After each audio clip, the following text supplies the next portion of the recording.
এঁচোড় আর আলু চিংড়ি মাছের চপ বানাবো। এঁচোড় আর আলুগুলোকে সেদ্ধ করে নিয়েছি। চিংড়ি মাছে তো লবণ মাখিয়ে রেখেছিলাম। এবার একটু জিরে গুঁড়ো মাখিয়ে নেব।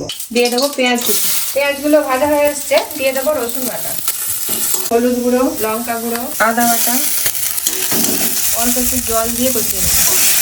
মশলা একদম রেডি। সেদ্ধ করে রাখা এঁচোড় আর আলু দিয়ে দেবো, সঙ্গে পরিমাণ মতো লবণও দিয়ে দেবো।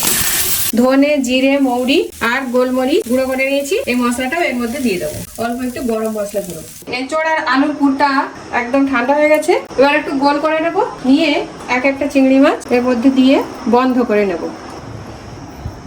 চপের শেপ দিয়ে নিয়েছি। এবার এখানে নিয়েছি ময়দা আর ডিম। প্রথমে ডিমের মধ্যে কোট করে নেব, তারপর ময়দার মধ্যে। চপগুলোকে কিন্তু ডাবল কোটিং করব। এদিকে তেল গরম হয়ে গেছে, একে একে চপগুলো ছেড়ে দেবো। চপগুলো একদম লাল লাল করে ভাজা হয়ে গেছে, এবার তুলে নেবো।